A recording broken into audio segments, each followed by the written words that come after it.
ओम शांति। ओम शांति।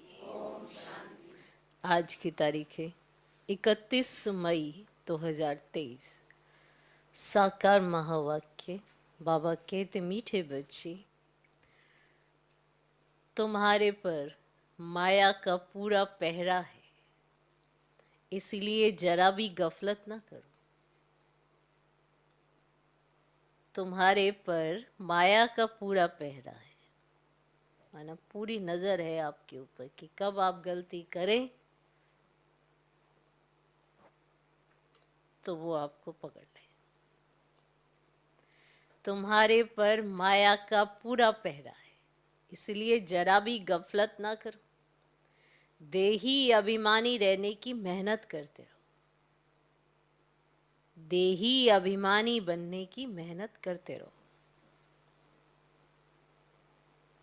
क्योंकि माया का प्रभाव देह में फंसने और देहधारियों में अटकने, देह से ही जुड़ा है। देह की तरफ ध्यान गया नहीं, माया का पहरा शुरू।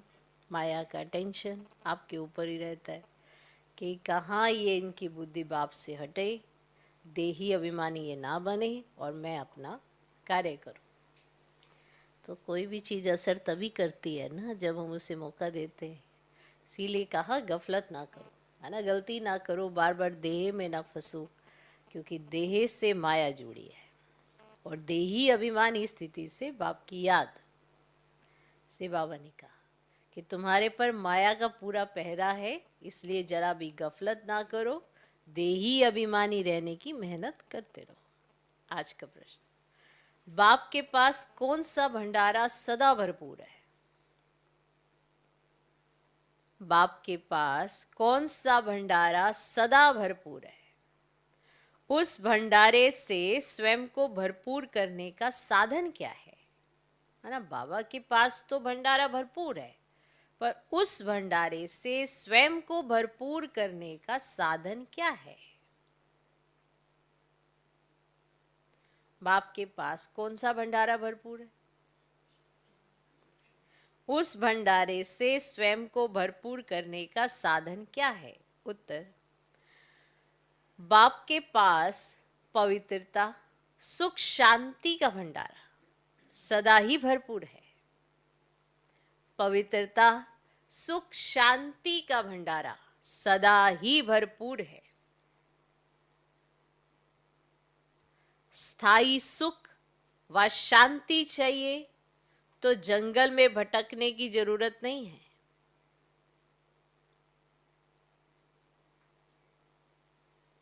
स्थायी सुख व शांति चाहिए तो जंगल में भटकने की जरूरत नहीं है। पवित्रता ही सुख और शांति का आधार है। पवित्रता ही सुख और शांति का आधार है।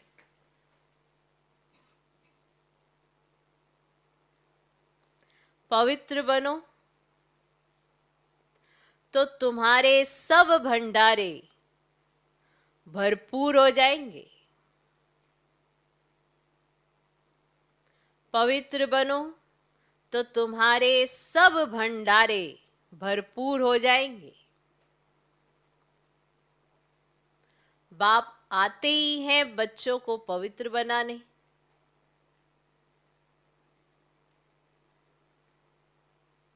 बाप आते ही हैं बच्चों को पवित्र बनाने। वह है एवर पवित्र।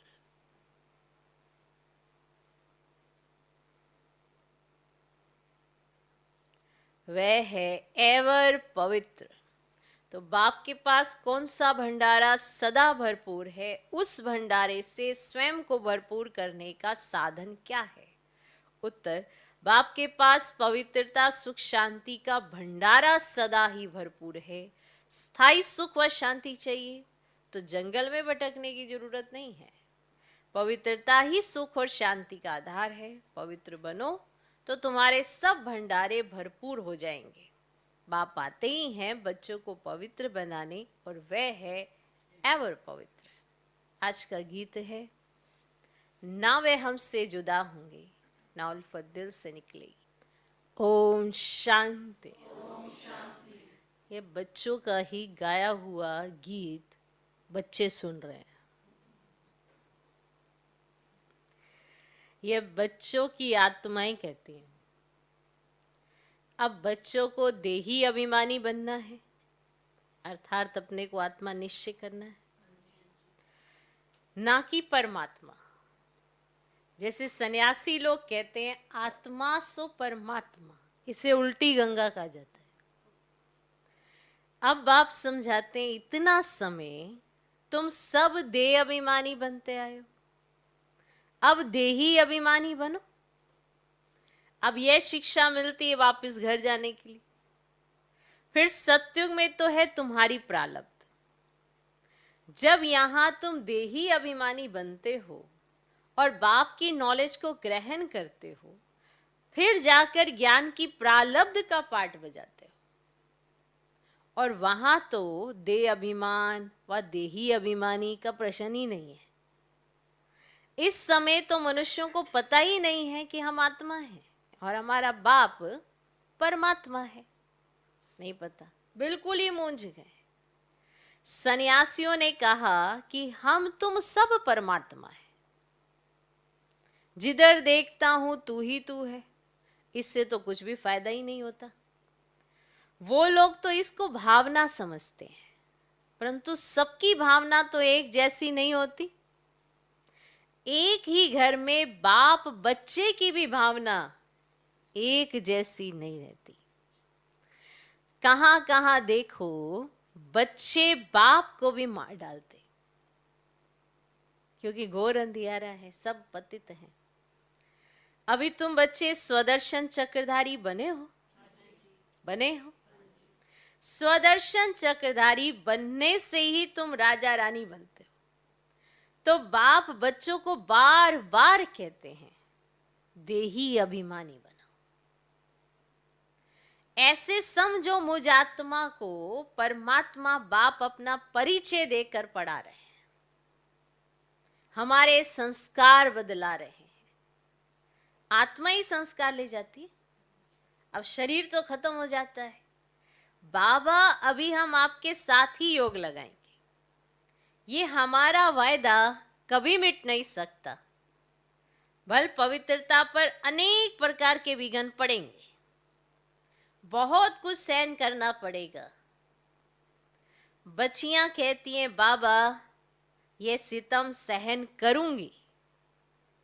जैसे दुख के समय मुख से निकलते हैं ना, हाय राम हे प्रभु, तुम तो ऐसे नहीं कहेंगे। तुम ब्राह्मण फिर बाबा को याद करते हो, बाबा हम दुख से कब छूटेंगी, हमको बहुत मारते हैं। अब गीत में भी कहते हैं ना, कितनी भी मार पड़ेगी बाबा आपकी याद कभी नहीं भूलेगी। हमको तो बाबा का ही बनना है, बुद्धि का योग उनसे जोड़ना है। अब यह है सब समझ की बात। एक दिन ये सितम भी मिट जाएंगे। कुछ तो जरूर सहन करना पड़ता है। ये सब ड्रामा में नूंद है। अबलाओं पर अत्याचार बहुत होते हैं। ये गीत भी देखो पहले से ही बना हुआ है, पहले से ही बना हुआ है ना, जिसका अर्थ कोई भी नहीं जानते। तुम्हारे शास्त्र जैसे कि ये रिकॉर्ड बन गए हैं। नहीं, वो शास्त्र पढ़कर सुनाते हैं ना, हम रिकॉर्ड पर समझाने देते हैं। तो वो कहते हैं ऐसे तो कहीं सुना ही नहीं, रिकॉर्ड के ऊपर उसका अर्थ समझाया जा रहा है। तो तुम्हारे शास्त्र जैसे कि ये रिकॉर्ड बन गए हैं। सब कहते हैं ऐसे तो कहाँ भी नहीं होता जो रिकॉर्ड पर अर्थ किया जाए, ये तो फिल्मी रिकॉर्ड्स हैं, परंतु ये बाबा ने बनवाए हैं। तुम बच्चों को इस पर समझाना चाहिए। हमको पावन तो जरूर बनना है, बाप के फरमान पर चलना है। और मनुष्य तो जानते ही नहीं, वह तो शिव और शंकर को भी मिलाकर एक कर देते हैं। तो श्री कृष्ण भी भगवान है, वह तो हाजिरा हजूर है, जिधर देखो कृष्ण ही कृष्ण है। और राधे के पुजारी फिर कहेंगे जिधर देखो राधे ही राधे है।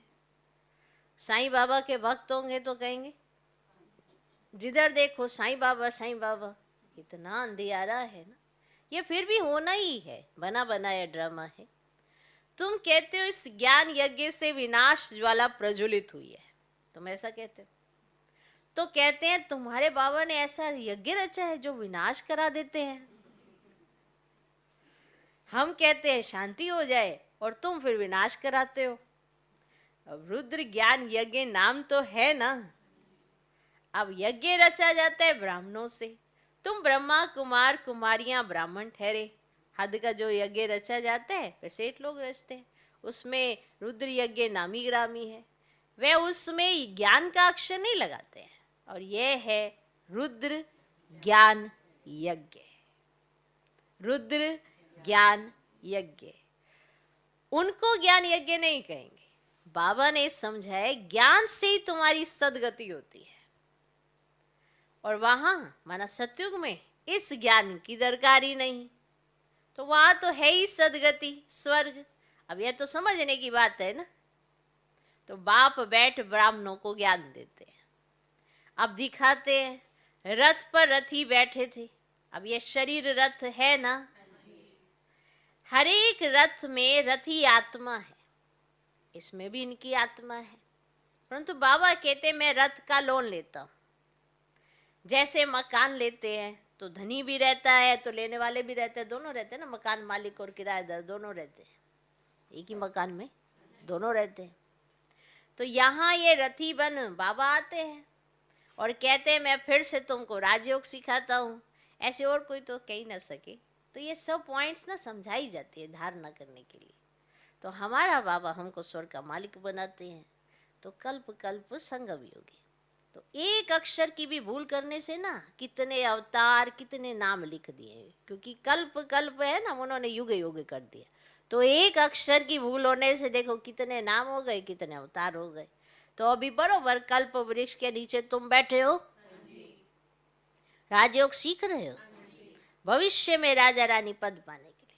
अब यहाँ तो करोड़पति पदमपति है, इनका सब कुछ मिट्टी में मिल जाएगा। नेचुरल कैलेमिटीज आदि सब अचानक ही आएंगी। पिछाड़ी में विनाश तो होना ही है। ढेर के ढेर बॉम्ब सबके पास है ना। तो वे ऐसे ही समुद्र में थोड़ी फेंक देंगे। अब ये तो उन्हों की लाखों करोड़ों की मिल्कियत है। ये जो बॉम्ब्स है ना, ये मिल्कियत है उनकी। अब ये ना बने तो विनाश कैसे हो। एकदम जलकर जैसे खाक हो जाएंगे। ऐसे नहीं जख्मी होकर दुख भोगते रहेंगे, नहीं। ऐसे बॉम्ब फेंका और आधे मरे आधे नहीं, ऐसे नहीं ना। कैसे जख्मी नहीं होंगे, खत्म हो जाएंगे, निकल जाएगी आत्मा, ऐसे होंगे। चीज ही ऐसी बनती है जो फट से खलास हो जाएंगे।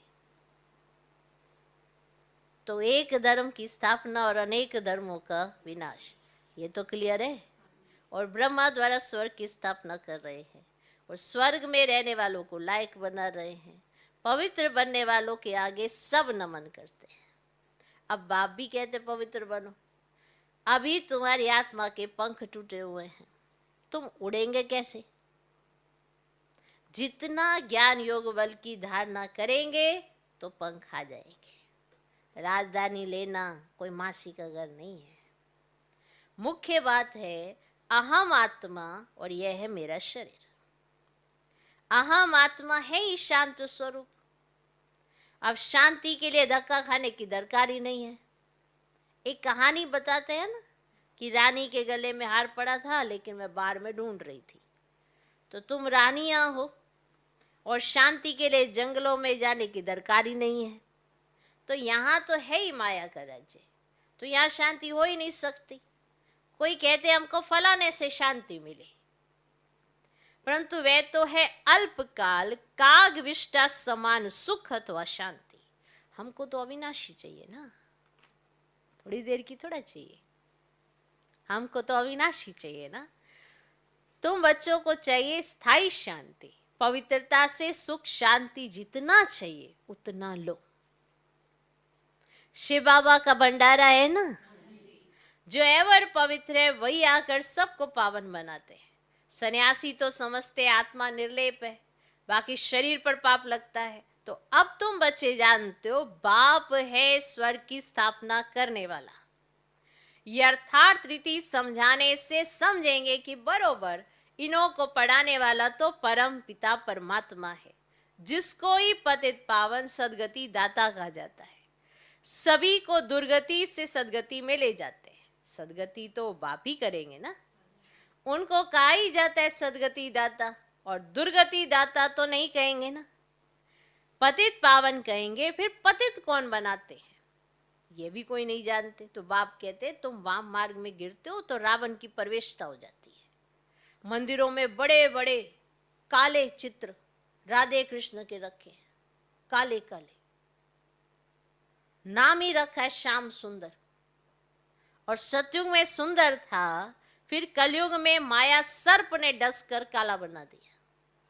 अब कहां की बात कहां ले गए हैं, मनुष्यों को कुछ भी पता नहीं है। तो बाप रचयिता और रचना का किसको पता नहीं है। तो बाप बच्चों को समझाते, बच्चे खबरदार रहना, माया बड़ी कड़ी है। इस समय तो तमो प्रधान है, किसको भी पछाड़ने में देरी नहीं करती, एकदम नाक से पकड़कर गिरा देती है। अब यह है युद्ध स्थल, इसीलिए बाबा बार बार समझाते हैं तुम अपना कल्याण चाहो तो देही अभिमानी बनो। अपने को आत्मा समझ बाप को याद करो तो अंतमति सौगति हो जाएगी। सब संस्कार सामने खड़े हो जाते हैं। पहली मैंने इतनी सारी बात बाबा समझाते हैं, देखो सब संस्कार सामने खड़े हो जाते हैं। अनेक जन्मों के पाप विनाश करने में टाइम लगता है, तुम्हारा अंत तक पुरुषार्थ चलता है। देखो जो बात आज समझ आई है कल अचानक से नहीं समझ आती, क्योंकि कुछ ना कुछ संस्कार आड़े आ जाते हैं। तो वही बात जो समझ आई थी, जो जिसकी वजह से बुद्धि बड़ी अच्छी हुई थी और हल्कापन महसूस किया था, फिर अचानक से कोई संस्कार इमर्ज होके फिर भारी हो जाते हैं। इसीलिए तुम्हारा पुरुषार्थ अंत तक चलता है। पहली पहली बात है देही अभिमानी बनना। परमात्मा बाप हम आत्माओं को पढ़ाकर आप समान बना रहे हैं। बैरिस्टर जरूर आप समान बैरिस्टर बनाएगा। फिर है पुरुषार्थ परमदार। अब बैरिस्टर तो बैरिस्टर बनाना चाहेगा, लेकिन जिसने बनना है वो पुरुषार्थ भी तो करे, मेहनत भी तो करे। बनाएगा बैरिस्टर, बैरिस्टर बनाएगा, परंतु बात आती है फिर पुरुषार्थ की। कोई बैरिस्टर तो एक ही केस में लाख रुपया भी कमाते हैं। अब तुम बच्चों को बाप कहते हैं कि पुरुषार्थ कर ऊंच पद पाओ। यहां के पदम पति तो सब खाक में मिल जाएंगे, मैं हूं ही गरीब निवाज। अब देखो जो लड़ाई करते हैं उनका काम ही है मरना और मारना है। वे संस्कार ले जाते हैं, जन्म भल गृहस्थी के घर में लेंगे, परंतु फिर लड़ाई में चले जाते हैं, क्योंकि उनका संस्कार है ना। जन्म तो उन्होंने गृहस्थी के घर में ले लिया, जन्म हुआ, लेकिन संस्कार तो नहीं छूटा ना। तो वही संस्कार उनको फिर से लड़ाई के मैदान में ले जाता है, वही संस्कार उनका इमर्ज हो जाता है और फिर से वो सेना में भर्ती हो जाते हैं, संस्कार ले जाते हैं। बाबा तो बहुत सहज समझाते हैं, जन्म जन्म के पाप हैं, इसलिए योग बहुत अच्छा चाहिए, तब ही विक्रम विनाश होंगे। जन्म जन्म के पाप हैं। कोई कहते हैं हम ये करना चाहते हैं, ये हो नहीं पाता, तो ये पाप है ना जो सिर पर है, इसलिए योग करना चाहिए। मेहनत करेंगे तो अवश्य रिजल्ट मिलेगा, अपने ऊपर मेहनत करनी पड़ती है। तो योग बहुत अच्छा चाहिए, तब ही विक्रम विनाश होंगे। सिर से बोझा कैसे उतारे, इसके लिए जितना हो सके उतना बाप को याद करना चाहिए। बाबा आप कितने मीठे हो। बाप कहते हैं लाडले बच्चे गफलत नहीं करना। माया पूरा पैरा दे रही है, इसीलिए देही अभिमानी भव। यह है बुद्धि योग की रेस, इसमें ही सब कुछ है। बाबा बार बार कहते हैं अपना कल्याण चाहते हो, चाहते हो तो योग बहुत अच्छा चाहिए, फिर बहुत हर्षित रहेंगे।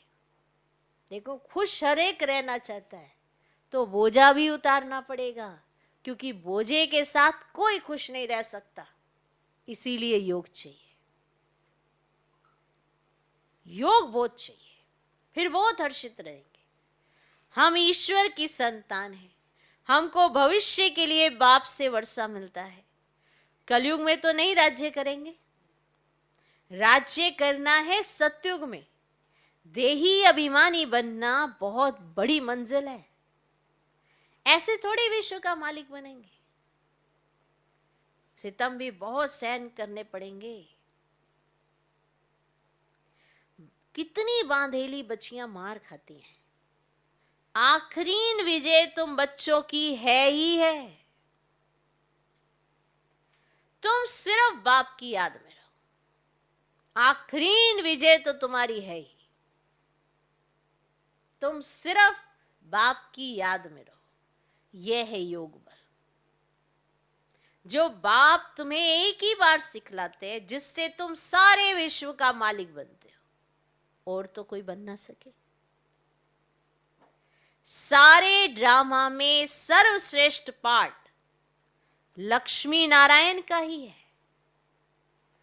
एक कहानी भी है ना, दो बिल्ले आपस में लड़े और माखन बीच में बंदर खा गया।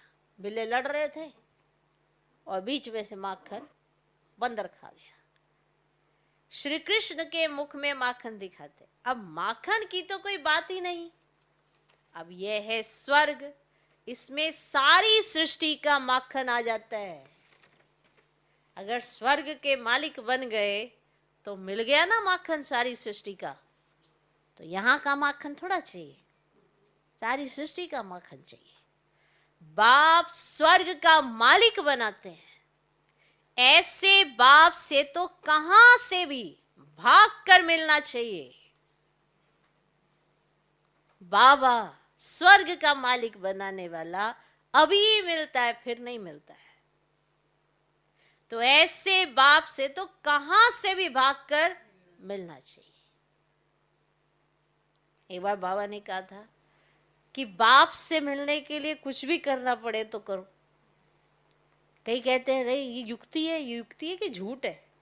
अगर बाप से मिलने के लिए युक्ति रची तो उससे बड़ा सच कोई नहीं, बाकी सब झूठ है। लेकिन ऐसा नहीं कि युक्ति रचते रचते आदत ही पड़ जाए झूठ बोलने की। सिर्फ और सिर्फ बाप से मिलने की बात कही गई है, इसीलिए क्लियर कर रहे हैं। कई झूठ बोलने के आदती होते हैं, सोचते नहीं नहीं हम तो बाबा के लिए झूठ, वो धीरे धीरे आदत पड़ जाती है। ऐसा नहीं, पर अंदर वो फीलिंग होनी बड़ी जरूरी है ना कि मुझे किससे मिलना है, कौन आ रहा है, किससे मुझे आत्मा को मिलना है, तब मदद मिलती है। ऐसे नहीं कि आप झूठ बोलने के आदती हो गए और फिर सोचा नहीं तो हम तो बाबा से मिलने जा रहे हैं, हमने इधर भी झूठ बोला, उधर भी झूठ बोला, उधर भी झूठ बोला। तो ऐसे झूठ बोलते बोलते बोलते बोलते खत्म हो जाते हैं। नहीं, अगर आप भगवान से इतना प्यार करते हो तो नजदीक आने चाहिए। ये दूर कैसे हो गए? कुछ तो गड़बड़ हुई होगी ना। फिर तो नजदीक आते रहना चाहिए कि आपको अगर इतनी लगन बढ़ गई है फिर तो आपकी नजदीकी नजर आनी चाहिए। लेकिन ये दूर कैसे हो गए? तो माना कुछ और गड़बड़ है, फिर धीरे धीरे धीरे धीरे खत्म ही हो जाते हैं। तो इसीलिए बाबा जो स्वर्ग का मालिक बनाते हैं, ऐसे बाप से तो कहाँ से भी भागकर मिलना चाहिए। अच्छा, मीठे मीठे सिकिलधे बच्चों प्रति माता पिता बाप दादा का याद प्यार और गुड मॉर्निंग। रूहानी बाप की रूहानी बच्चों को नमस्ते। हम रूहानी बच्चों की भी रूहानी बाप को नमस्ते नमस्ते नमस्ते। Good morning good morning good morning. धारणा के लिए मुख्य सार, पहला पॉइंट, मैं इस रथ पर विराजमान रथी आत्मा हूं।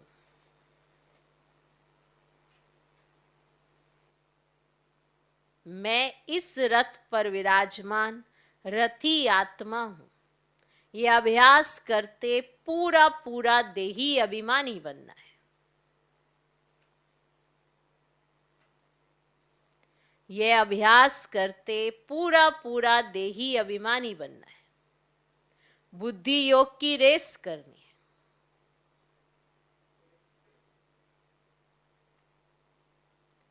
मैं इस रथ पर विराजमान रथी आत्मा हूं। यह अभ्यास करते पूरा पूरा देही अभिमानी बनना है। बुद्धि योग की रेस करनी है। दूसरा पॉइंट, पूरा नष्ट मोह बनना है।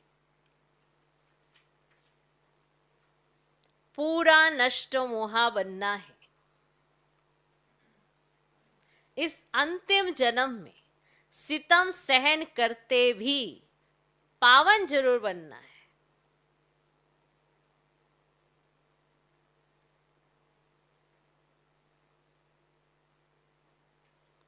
इस अंतिम जन्म में सितम सहन करते भी पावन जरूर बनना है। आज का वरदान, नथिंग न्यू की स्मृति से सब प्रश्नों को समाप्त कर बिंदी लगाने वाले अचल अडोल भव।